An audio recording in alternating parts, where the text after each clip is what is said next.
S सुरासुरमणुसिन्धुवन्दितं दोदघायिकं ममलं पडमामि वढ्ढमाणं तीर्थं धम्मस्य कर्तारम्।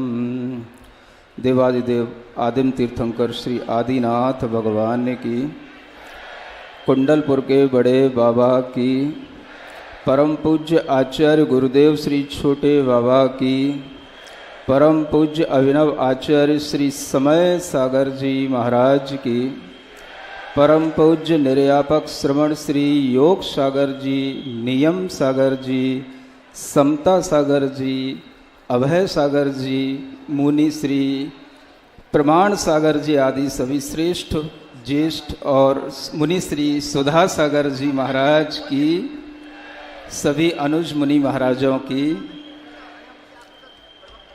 आज यह मंगल अवसर है जब हमने और आप सब ने अपनी आँखों को धन्य किया है कि आज हमने पहली बार आचार्य पदारोहण की प्रक्रिया को अपनी आँखों से देखा है।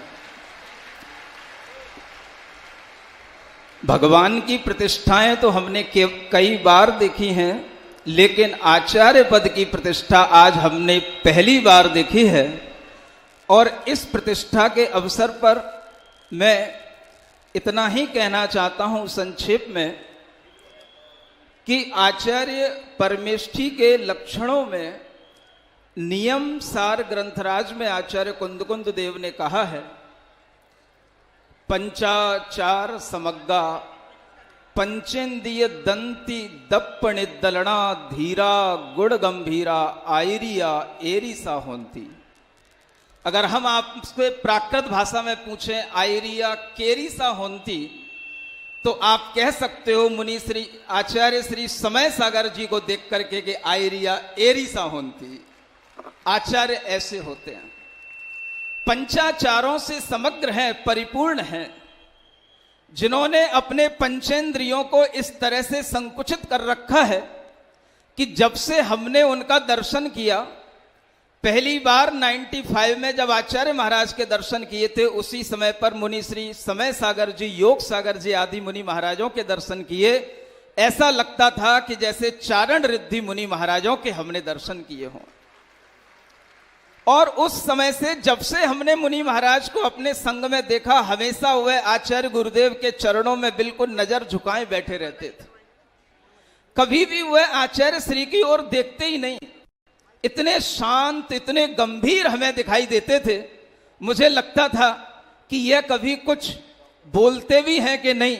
और इनका बोलना पहली बार जब हमने सुना था तो वह प्रसंग था अकल तरह का, जब मुनि श्री प्रवचन सागर जी महाराज की समाधि हुई थी और उस समय पर आचार्य महाराज के निर्देश से मुनि श्री समय सागर जी महाराज, मुनि श्री विनीत सागर जी महाराज और हमने वहां पर मंगल प्रवचन किया था मुनि श्री प्रवचन सागर जी के उपलक्ष्य में, समाधि के उपलक्ष्य में।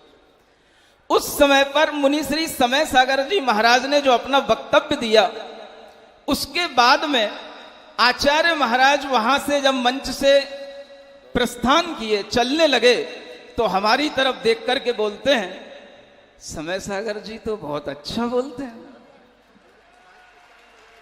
पहली बार मैंने आचार्य महाराज के मुख से मुनि श्री समय सागर जी महाराज की प्रशंसा सुनी, और आज मुझे वह वाक्य जब याद आता है तो मुझे लगता है कि आज गुरुदेव जिस स्वर्ग में होंगे, उस स्वर्ग से आज देख करके ये जरूर कह रहे होंगे कि इस उच्च सिंहासन पर समय सागर जी बहुत अच्छे लग रहे हैं।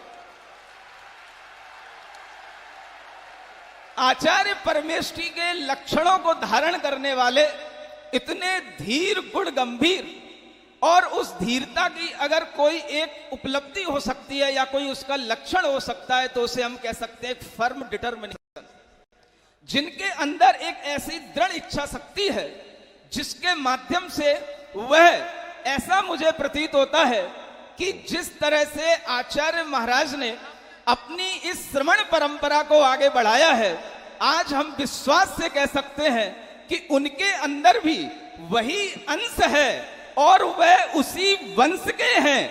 हमें ऐसे आचार्य परमेष्ठी की प्राप्ति हुई है जो आचार्य गुरुदेव के ही वंश के हैं और उन्हीं के अंश हैं। ऐसे आचार्य परमेष्ठी को देख करके आज मन बहुत गदगद है और ऐसे परमेष्ठी के चरणों में नमोस्तु करते हुए मुझे संकेत हो गया है कि मेरे 3 मिनट पूरे हो गए। मैं यहीं पर विराम लेता हूं। बोलिए मुनि आचार्य श्री समय सागर जी महाराज की। और अब मैं ये माइक, जिन्हें संघ के इंसाइक्लोपीडिया के नाम से जाना जाता है, सारे सूचनाओं का भंडार जिनके पास होता है, ऐसे गंभीर प्रकृति के धनी मनीषी चिंतक मुनि श्री अभय सागर जी महाराज। सूर्यवरो मुनिना हो विद्यासायर गुरुवरो जय दू जस धम्मो वेशम भगवानम हे करो दे।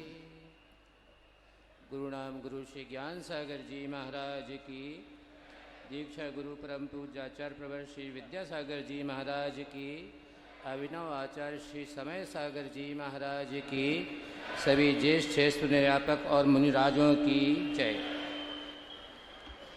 मुझे प्रवचन के स्थान पर कुछ जानकारियां आपको देना है।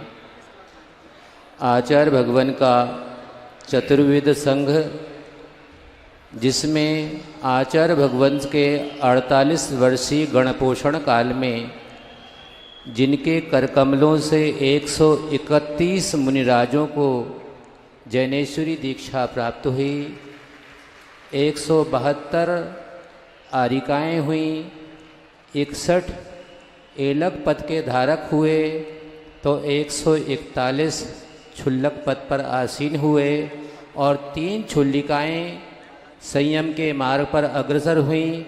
ऐसे 508 साधक मोक्ष मार्ग पर आरूढ़ हुए। इसके अतिरिक्त ब्राह्मी आश्रम जबलपुर और सागर, प्रतिभा मंडल की 5-5 शाखाएं, श्राविका आश्रम, उदासीन आश्रम और न जाने घरों घरों में रहने वाले ब्रह्मचारी और ब्रह्मचारिणी बहनें हैं जिन्होंने मोक्ष मार्ग पर कदम बढ़ाए। ऐसे आचार्य भगवान ने जिन्हें सर्वप्रथम दीक्षा मुनि दीक्षा दी थी वो थे ज्येष्ठ श्रेष्ठ निर्यापक श्रमण मुनि श्री समय सागर जी, और जिन्हें अंतिम बार दीक्षा दी वो थे मुनि श्री उत्कृष्ट सागर जी। एक ही परिवार के प्रथम दीक्षार्थी थे तो अंतिम दीक्षार्थी भी आचार्य भगवान की कृपा से हुए हैं। हमसे कई बार आरिकाओं ने चर्चाओं के द्वारा कहा कि कैसा विचित्र संयोग है कि आचार्य भगवान का सर्वाधिक प्रिय अगर कोई क्षेत्र था तो वह कुंडलपुर है, और आचार्य भगवान ने कुंडलपुर में एक भी मुनि दीक्षा नहीं प्रदान की। हम सब चतुर्वेद संघ की ओर से मुनि निर्यापक श्रमण नहीं, अब तो आचार्य भगवान श्री समय सागर जी से निवेदन करते हैं कि यहाँ पर बहुत से दीक्षार्थी हैं, इन सबको जैनेश्वरी दीक्षा देखने का अवसर आपकी कृपा से प्राप्त हो, यही मंगल कामना। बोलिए आचार्य गुरुवर श्री विद्यासागर जी महाराज की जय। और अब इसके बाद मैं परम पूज्य आचार्य गुरुवर के बड़े लाडले और निकट रहने वाले निर्यापक मुनि संभव सागर जी महाराज से वो धीवरोदय के संदर्भ में कुछ बात प्रकट करना चाहते हैं। निवेदन करता हूं वो अपनी बात रखे अत्यंत संक्षेप में। ओम नमः सिद्धेभ्यः, ओम नमः सिद्धेभ्यः, ओम नमः सिद्धेभ्यः। जय बोलो कुंडलपुर के बड़े बाबा की। जय बोलो असंभव को संभव कर देने वाले आचार्य गुरु 108 विद्यासागर महामुनिराज की। जय बोलो अभिनव आचार्य समय सागर जी महाराज की। जय बोलो सभी ज्येष्ठ निरापक श्रमणों की।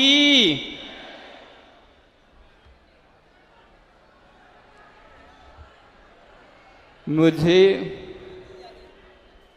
हमारे बड़े महाराज मुनि श्री अभय सागर जी महाराज ने आचार्य श्री के द्वारा जो जितनी चेतन कृतियाँ उन्होंने अपने कर कमलों से तराशी हैं उसका विवरण दिया। मुझे गुरुदेव की जो एक विशिष्ट रचना है, जो कोई बहुत बड़ा साहित्यकार ही उस रचना को रच सकता है, ऐसे गुरुदेव जिनकी मातृभाषा कन्नड़ मराठी और जिनका अधिकांश प्रवास इस मध्य प्रदेश बुंदेलखंड में हुआ, उन्होंने हिंदी जो कि हमारी राष्ट्रभाषा है उस पर एक अनूठा महाकाव्य मूकमाटी रचा, जो भारत ही नहीं विदेशों में भी धूम मचाई। विदेशी भाषाओं में भी उसका अनुवाद हुआ, देश की कई भाषाओं में उसका अनुवाद हुआ। उसके बाद गुरुदेव ने एक अनुपम कृति की रचना की, और जैसे कि उनके गुरुदेव बिल्कुल निष्प्रय थे, वैसे ही हमारे गुरुदेव आचार्य भगवान बिल्कुल निष्प्रय थे।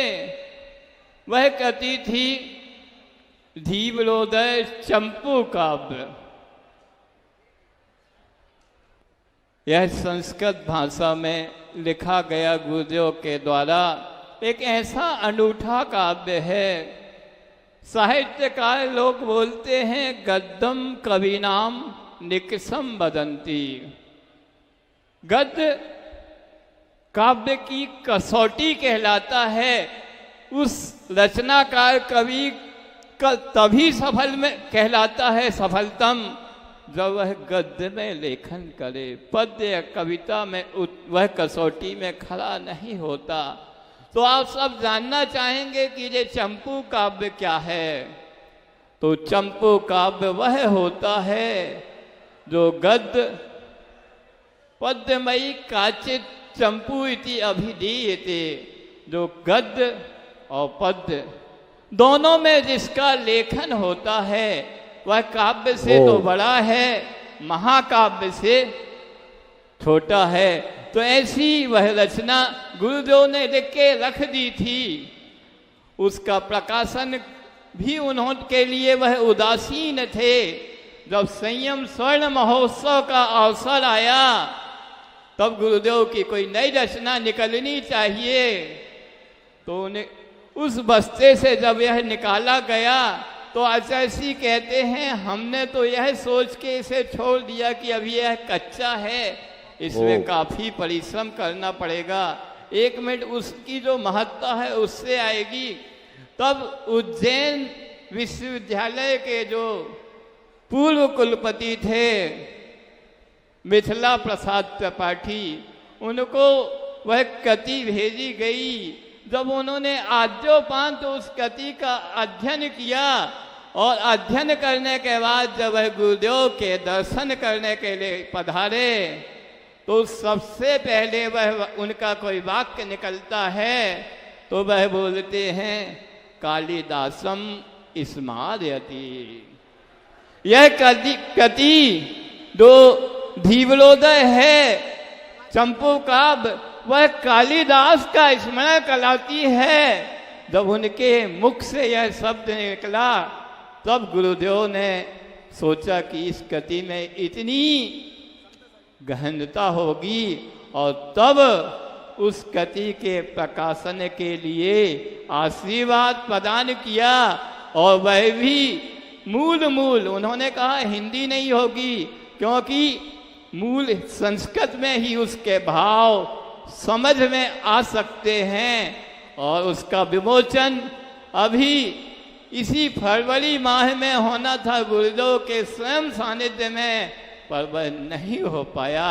तो आज इतने विशाल संघ में अभिनव आचार्य के पदारोहण के अवसर पर वह कार्य इतनी महती सभा के बीच संपन्न हुआ। जय बोलो आचार्य गुरु विद्यासागर महाराज की। बहुत सुंदर कालिदास का स्मरण कराने वाली वो कृति परम पूज्य गुरुदेव की विद्वत्ता को अभिव्यक्त करती है। निश्चित हमारे गुरुदेव कालिदास क्या कवियों में महाकवि थे और उनकी देवरोदय कृति आज आप सबको उपलब्ध हुई है, जरूर जनमानस के कल्याण का कारण बनेगी। और अब मैं हमारे बड़े प्रिय स्नेही मुनि श्री समता सागर जी की ओर प्रेषित कर रहा हूँ, बड़े संकोच के साथ। हो सकता है उन्हें लगेगा ये कटौती मेरे साथ ही क्यों, पर महाराज श्री फैसला आपको करना है। भागवत जी ने अपना समय विस्तारित करके 5 बजे तक का ले लिया है, वो भी अंतिम सीमा है। और उनकी आंतरिक इच्छा है कि आज आचार्य महाराज का उपदेश सुनकर जाए। अब यह हम लोगों को तय करना है कि अपना उपदेश, अपनी बात भी रखें, पूरी क्रियाएं भी। आप भी थोड़ा कम बोलें। और दूसरी बात यह है, बहुत प्रेम से करें, बीच में ओम नहीं बोलना, क्योंकि मैंने आचार्य महाराज समय सागर जी से थोड़ी ज्यादा आज्ञा ले ली है।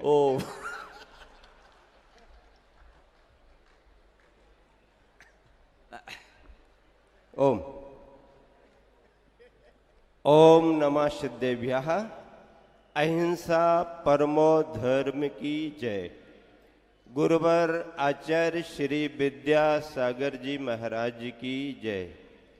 वर्तमान शासन नायक आचार्य प्रवर समय सागर जी महाराज की जय।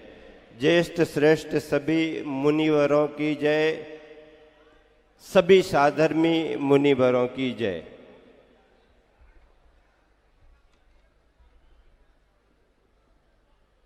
आज का दिन भारतीय परंपरा और इतिहास के लिए स्वर्णिम क्षणों के रूप में है। आज विशिष्ट अतिथि के रूप में मोहन भागवत जी यहाँ पधारे हैं, आरएसएस प्रमुख हैं। मोहन का नाम भारत में क्या दुनिया में ख्यात है, और भागवत के लिए कौन पसंद नहीं करता है। मोहन भागवत के लिए पूरा देश पसंद कर रहा है। मुझे गुरुवर का नाम याद आ रहा है। विद्या सारे संसार में प्रसिद्ध होती है और सागर के लिए सारी दुनिया महत्व देती है। जिस देश में विद्या और सागर हो, उस देश का अपना महत्व है। और जिस समाज में विद्या और सागर मिलाकर के आचार्य विद्यासागर रहे हो, उस जैन समाज का भी अपना बड़ा महत्व है। दूसरी बात मैं ये कह रहा हूं, गुरुवर आचार्य श्री ने सम्मेद शिखर जी की यात्रा का आदेश दे दिया था। आज महाराज जी मोहन की बात कर रहे थे, लेकिन जैसे ही सम्मेद शिखर की यात्रा को आगे बढ़ने हुए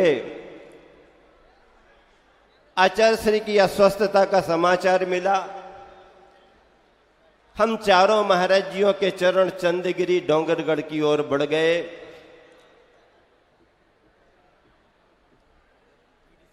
जैसे ही गुरुवर आचार्य श्री के चरणों में पहुंचे, ज्येष्ठ श्रेष्ठ निर्यापक श्रीमन योग सागर जी महाराज और उपस्थित सभी मुनिवर, हम सभी चारों महाराजों को गुरुवर के चरणों में ले गए।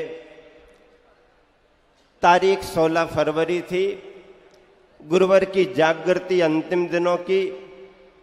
मुनिवर प्रसाद सागर जी ने कहा कि आचार्य श्री हम चारों महाराज जियों का नाम लेकर के कि महाराज जी आए हुए हैं, आचार्य श्री सुनकर के लेटे हुए थे, बैठ गए। अपने आप बैठे, किसी ने उठा के नहीं बिठाला, और हम चारों की तरफ देखते हुए माथे पर हाथ लगा करके देखा, मुस्कुराए, आशीर्वाद दिया और इशारा किया कि लेटा दो। मन बहुत प्रसन्न हो गया। इसलिए प्रसन्न हो गया कि गुरुवर का आशीर्वाद मिल गया, और फिर वह आशीर्वाद हाथ उठा करके देने का गुरुवर के जीवन का अंतिम आशीर्वाद था।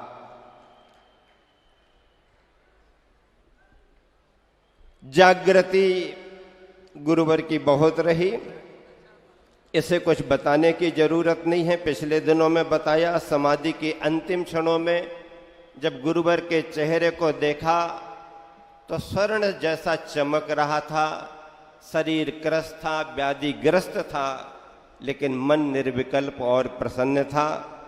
आज यहाँ पर गुरुवर के बारे में सभी लोग कहते हैं कि गुरुवर बिन बताए क्यों चले गए, गुरुवर बिन बताए क्यों चले गए। तो मैं एक ही बात कहा करता हूं, जिन्होंने जीवन पर्यंत ही अपने बिहार को नहीं बतलाया, ऐसे अनियत बिहारी अंतिम बिहार भी बिना बताए कर गए। मोहन भागवत की बात कर रहा था, मध्य प्रदेश के मुख्यमंत्री मोहन यादव भी यहां पर आ गए। आज दो मोहन यहां पर रहे हैं। श्याम और राम का ये देश है। ऐसे इस देश में जब 2022 में कुंडलपुर में महामहोत्सव हुआ था, बहुत व्यस्तता रहती थी गुरुवर के पास। समय के बाद दोपहर को मैं आचार्य श्री के पास पहुंचा। आचार्य श्री अपने कक्ष के पीछे दोपहर को थोड़ी देर बैठते थे। मेरी तरफ देख करके मुस्कुराए और कहने लगे, जो आता है वही कहता समय दे दो, जो आता वही कहता समय दे दो, जो आता वही कहता समय दे दो। मैं समय दाता थोड़ी हूं, कहां से समय दूं? और मुस्कुरा दिए। मैंने कहा, गुरुवर ये तो आपकी प्रभावना है जो सारी दुनिया बंद करके आपके पास आती है, पर वो संस्मरण कुंडलपुर महामहोत्सव का आज याद आ रहा है। गुरुवर ने कहा, मैं कहां से समय दूं, कहां से समय दूं? वही चिंतन करते करते कितने वर्षों की पुण्य साधना से आचार्य जी ने समय क्या दिया, हम सबको समय का सागर आचार्य समय सागर जी दे दिया। अब समय लेते रहो, समय सागर जी समय सार देते रहेंगे, मूलाचार देते रहेंगे। बंधुओं, ऐसे अपने आचार्य महाराज के लिए 4 पंक्तियां सुना रहा हूं जो अभी अभी मैंने लिखी हुई हैं। पहाड़ को उखाड़ कर जिन्होंने सागर कर दिया, क्या? पहाड़ को उखाड़ कर जिन्होंने सागर कर दिया, माटी को मतकर जिन्होंने गागर कर दिया। पहाड़ को उखाड़ कर जिन्होंने सागर कर दिया, माटी को मतकर जिन्होंने गागर कर दिया। ये हमारे गुरुदेव की साधना का चमत्कार है, जिन्होंने छोटे से शांतिनाथ को आचार्य समय सागर कर दिया, जिन्होंने छोटे से शांतिनाथ को आचार्य समय सागर कर दिया। हमारे संघ के प्रमुख ज्येष्ठ श्रेष्ठ शिष्यों में मुनिवर समय सागर जी, योग सागर जी, नियम सागर जी का नाम प्रारंभ से ही रत्नत्रय के रूप में लिया जाता रहा। आज सारा संघ मंच पर विराजमान है। संघ एकजुट पहले था, आज भी है, आगे भी रहेगा। और मैं कामना करता हूं, भावना भाता हूं कि यह गुरुवर का संघ निरंतर धर्म की प्रभावना में इसी तरह आगे बढ़ता रहे। वर्धताम जिन शासनम, वर्धताम जिन शासनम आचार्य जिन शासनोन्नति कराहा। हमारे आचार्य महाराज जिन शासन की निरंतर उन्नति करते रहे। विशेष संदर्भ ज्येष्ठ श्रेष्ठ निर्यापक श्रीमन योग सागर जी महाराज जी महाभाग्यवान रहे। उन्हें जैसे आचार्य धरसेन महाराज जी ने पुष्पदंत भूत बलि को अंतिम समय में सूत्र दिए थे, भाग्यशाली है कि गुरुवर ने उन्हें अपनी इच्छा अंतिम आज्ञा के रूप में दी। और पहली आज्ञा ज्येष्ठ श्रेष्ठ निर्यापक श्रमण मुनिवर समय सागर जी को आचार्य पद प्रदान किया जाए। ये सारा संघ गुरुवर की आज्ञा मान करके इस बात को प्राणपन से स्वीकार करता है, सारी समाज स्वीकार करती है। आज से हमारे अभिनव आचार्य संघ नायक समय सागर जी ही है। एकमात्र एक ही आचार्य के निर्देशन में पूरा चतुर्विध संघ चलता रहेगा। दूसरी आज्ञा आदेश के रूप में गुरुवर जी ने जो दी है, निर्यापकों की व्यवस्था के रूप में ज्येष्ठ श्रेष्ठ मुनिवर ने आप सबके समक्ष रख दी है। योग सागर जी महाराज जी की भावना यह भी उसमें प्रकट हुई है कि आचार्य श्री ने जो आदेश दिया है उसमें मर्यादा रहे, अनुशासन रहे, और कहीं पर भी कोई विस्तार हो तो संघ नायक अपने आचार्य महाराज की अनुमोदना अवश्य कराई जाए। और जब एक छोटे से ब्रह्मचारी को क्षुल्लक बनाने के लिए आचार्य श्री ने 26 नियमों की व्यवस्था बनाई है, तो अगर कोई अपने संघ का विस्तार करता है, 27 नियमों का पालन करने की व्यवस्था बनाई, तो कोई संघ का विस्तार करेगा तो उन 27 नियमों के आधार पर आगे बढ़ना पड़ेगा। जो करेगा उसे भी 27 नियमों में बंधना पड़ेगा, और जो जिसे बांधेगा उसे भी 27 नियमों में बंधना पड़ेगा। और संघ के नायक की अनुमोदना, ताकि नेतृत्व बंधा रहे, व्यवस्था बनी रहे और संघ उसी दिशा में प्रवाह करता रहे जिस दिशा में गुरुदेश की भावना आगे बढ़ी है। बस कुछ विचारों को रखने के बाद मैं बिना ओम के ही अपने अनुज के लिए मुस्कुरा करके आगे माइक प्रदान कर दूंगा। अभी महाराज जी ने यहाँ पर बहुत अच्छी गुरुबावली पढ़ी, नियम सागर जी महाराज जी ने मंत्र पढ़े, सुधा सागर जी महाराज जी ने गुरुबावली पढ़ी, अभय सागर जी महाराज जी ने कितने सूत्रों को दिया, संभव सागर जी महाराज जी ने धीवरोदय के बारे में बताया, प्रणम्य सागर जी महाराज जी ने बताया। ये तो हम लोग मुखातिब हुए हैं, ये सारे संघ की भावनाओं का प्रतिनिधित्व करने वाले रहे। हमारे सारे श्रमणों की यही भावना है कि एकजुट होकर के एक सूत्र में, एक आचार्य की छत्र छाया में हमारा संघ निरंतर आगे बढ़ते रहे। ये फसल जो दिख रही है किसकी है? हमारी तुम्हारी फसल नहीं है, ये फसल हमारे गुरुदेव की है। और आज गुरुदेव ऊपर से देख करके परम प्रसन्न हो रहे हैं कि हमारे जाने के बाद भी सारा संघ एकत्रित होकर के बड़े बाबा के चरणों में बैठे हुए हैं। और यह फसल हम लोग निरंतर आगे बढ़ाते रहेंगे। संघ के ज्येष्ठ श्रेष्ठ मुनिवर जो भी नियमावली बनाएंगे, आचार्य महाराज जिस प्रकार की अनुमोदना करेंगे, हम सब मिलकर के उसका पालन करेंगे और उसे आगे बढ़ाएंगे। इन पंक्तियों के साथ जो डोंगरगढ़ में भी सुनाई थी, कदम कदम बढ़ाए जा, गुरु के गीत गाए जा, कदम कदम बढ़ाए जा, गुरु के गीत गाए जा, ये जिंदगी गुरुदेव की, गुरुदेव पर लुटाए जा, गुरुदेव पर लुटाए जा, गुरुदेव पर लुटाए जा।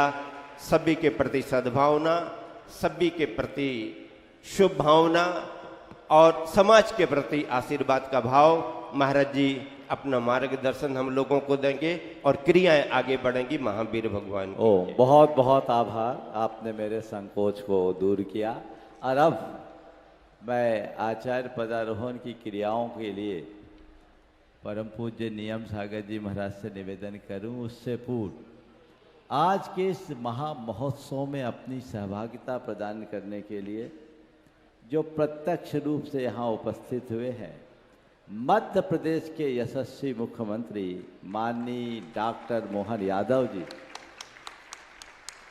मैं देख रहा हूँ पूरी सरकार, पूरी मशीनरी इस महोत्सव को सफल बनाने के लिए लगी हुई है।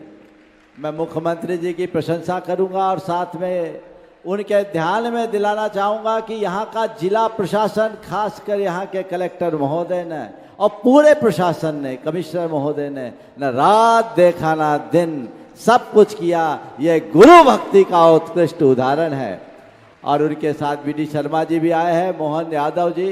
गुरुदेव के मिशन को आगे बढ़ाएंगे, मुझे पूर्ण विश्वास है। और इस मंच से बात कहते हुए मुझे हार्दिक प्रसन्नता की अनुभूति हो रही है कि इन्होंने अपना कार्यभार संभालते ही गौ संवर्धन बोर्ड की बैठक में सबसे पहला पुनीत काम किया कि गौशालाओं में रहने वाली गायों के लिए जो पूर्व सरकार 20 रुपये का भरण पोषण देती थी, उसे उन्होंने दूना करके 40 रुपये कर दिए। ये बहुत बड़ा कार्य इनके माध्यम से हुआ है। मोहन जी, अब मोहन तो गोपालक का ही नाम है और आपने जो काम किया है इसका आशीर्वाद आपको कई पीढ़ियों तक प्राप्त होगा, इसमें कोई संशय की बात नहीं।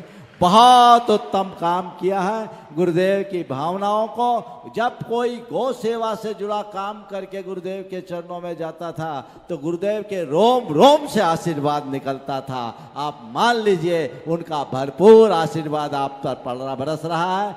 और चूंकि उनकी बहुत व्यस्तता है, वे संक्षेप में अपना उद्गार व्यक्त करेंगे। और मध्य प्रदेश के भारतीय जनता पार्टी के अध्यक्ष वी डी शर्मा भी उनके साथ है, वे भी अपनी बात रखेंगे। और फिर उसके बाद आचार्य पदारोहण की विधि और महाराज श्री का महत्वपूर्ण उद्बोधन लगभग आधा घंटे में संपन्न। शास्त्र भेंट भी है, शास्त्र भेंट इसके साथ वहाँ सद लगा साथ। हाँ, संस्कार पहले। हाँ, आचार्य पद पदारोहण के आज के इस अनुष्ठान महोत्सव में ऐसा लग रहा है कि देवता भी आंखें तरस रही होगी उनके आज के इस दृश्य को देख करके।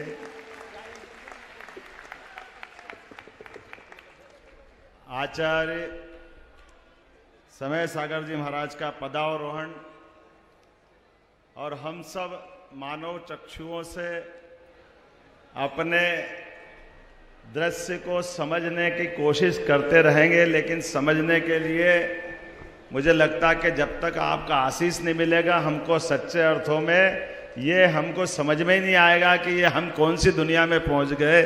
ऐसा लग रहा है परमात्मा ने ये क्षण दे करके हमारा जीवन धन्य कर दिया। मैं आपको प्रणाम करता हूँ, वंदन करता हूँ। समस्त मुनिवृंद को, समस्त अतिथियों को, समस्त साधकों को। हमारे अपने इस भारत की विशेषता है, परमात्मा की कृपा है। इस पृथ्वी पे कई जन्मों के पुण्य के बाद हमको इस मृत्यु लोक में ऐसे कुछ क्षण मिलते हैं जो हम अपने जीवन को धन्य कर पाते हैं। और ऐसे में कोई हमारे ऐसे मानव से, महामानव और महामानव से देवत्व को सीधे धारण कर ले, ऐसे देवता के दर्शन हो जाए तो वाकई जीवन धन्य हो जाता। आनंद में ऐसा लगता है कि परमात्मा हमको अब इस घड़ी के बाद कुछ बचा नहीं, सब कुछ प्राप्त हो गया। मैं और सौभाग्यशाली हूँ, खास इस कारण से भी कि मैंने आचार्य विद्यासागर जी महाराज के भी प्रणाम किया था, उनका भी दर्शन किए थे, उनका आशीर्वाद भी लिया था। और उनको देख करके नेमावर में मैंने उनसे आशीर्वाद लिया था और मुझे एहसास हुआ था कि आपको देख के वास्तव में उसका एहसास होता कि कोई देवता को देखने के बाद माँ नर्मदा के किनारे कैसा लगता, वो जीवन का क्षण भूल नहीं सकता हूँ। लेकिन अपने जीवन काल में जीते जी वो देवत्व को धारण कर गए। और आपकी कृपा से महाराज जी हमारी सरकार बनी तो हमने पहले कैबिनेट के पहले निर्णय में कुछ बातें इसी प्रकार से जोड़ी, जिसके कारण से हमारी सनातन संस्कृति युगों युगों से दुनिया में अलग प्रकार से जानी जाती है। कुछ हटके नहीं किया, किया तो नियम से ही, लेकिन नियम का पालन नहीं कर रहे थे, उसको कैबिनेट में हमने लागू कर दिया। हमने कहा कि ये खुलेआम मांस की दुकानें, मछली की दुकानें हमारे मध्य प्रदेश में तो नहीं बिक सकती।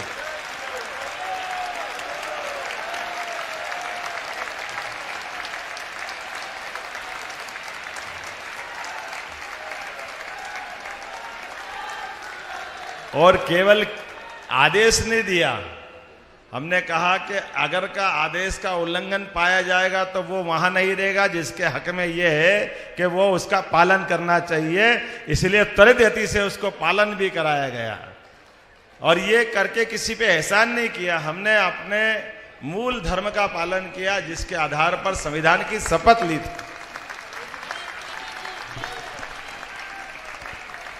और वैसे तो ये समय आपके उस दृश्य को निहारने का है, कई सारी बातें हो सकती है, लेकिन यशस्वी प्रधानमंत्री को जरूर स्मरण करना चाहूंगा जिनके नेतृत्व में नई शिक्षा नीति 2020 लागू हुई है, जिसके माध्यम से हमारी वो गौरवशाली परंपरा जिसके कारण से भारत को भारत के रूप में जाना जाए, हमारे अपने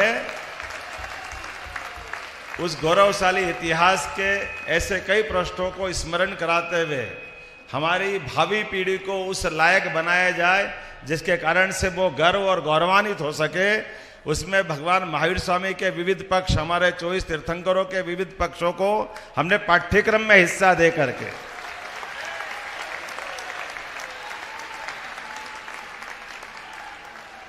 मध्य प्रदेश की शिक्षा नीति में इस बात को हमने जोड़ा है कि आखिर हम अपने मानवोचित गुणों को संसार के सामने रखना चाहते हैं तो हमारी भावी पीढ़ी को उससे जरूर परिचय कराना चाहिए जिसके कारण से वो अपनी संस्कृति पे गर्व कर सके।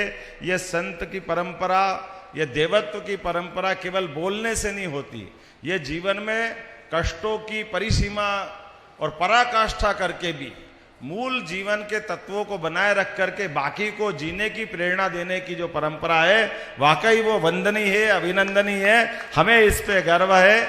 आज के इस अवसर पर मैं विलंब से आया, इसकी क्षमा भी चाहता हूं और अब कोई विलंब न करते हुए उम्मीद करता हूं कि आपका हमारी सरकार पे, मध्य प्रदेश वासियों पे आपके माध्यम से आशीर्वाद मिलता रहेगा।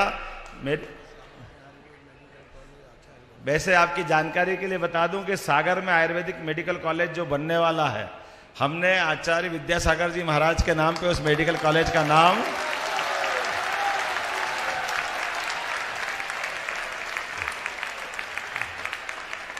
और ये केवल नाम करके हमारे केवल सुखानुभूति नहीं हुई बल्कि आयुर्वेद की उस चिकित्सा पद्धति को भी नमन करते हुए महाराज जी के उस इशारे को समझते हुए कि हमारे यहाँ इस संस्कृति में वो सब कुछ है जिसको ध्यान से देखा जाए और ऐसे में एलोपैथी की तरफ भगने के बजाय आयुर्वेद के माध्यम से भी उस पुरानी परंपरा को नमन करने का मौका मिला, प्रणाम करने का मौका मिला।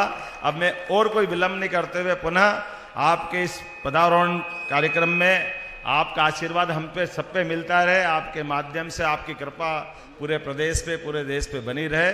मेरी अपनी ओर से विनम्र ये निवेदन करते हुए आपके लिए, आपके माध्यम से पूरे प्रदेशवासियों के लिए सुख, वैभव, मंगल की कामना, आपका आशीर्वाद सदैव मिलता रहे।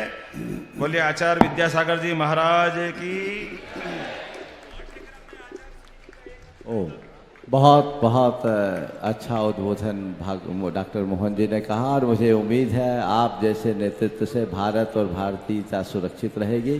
और अब मैं थोड़ा सा क्रम को परिवर्तित करते हुए पूज्य आचार्य श्री समय सागर जी से निवेदन करना चाहूँगा कि वे अपनी प्रथम देशना दें। लेकिन आप सबसे मेरा एक कहना है, आप जिस कार्य के लिए आए अभी वो संपन्न नहीं हुआ। आचार्य पद प्रतिष्ठा महोत्सव का जो मूल कार्य है वो महाराज श्री के देशना के बाद आपको देखने को मिलेगा, इसलिए आप स्थान नहीं छोड़ेंगे क्योंकि भागवत जी को जाना है और वो महाराज श्री का उपदेश सुन के ही जाना चाहते हैं। इसलिए महाराज श्री की अनुमति से मैंने क्रम परिवर्तित किया है। आप सब पूर्ण आनंद लीजिए और अब महाराज श्री से निवेदन अपनी प्रथम देशना से हम सबको आह्लादित करें। परम पूज्य समय सागर जी महाराज।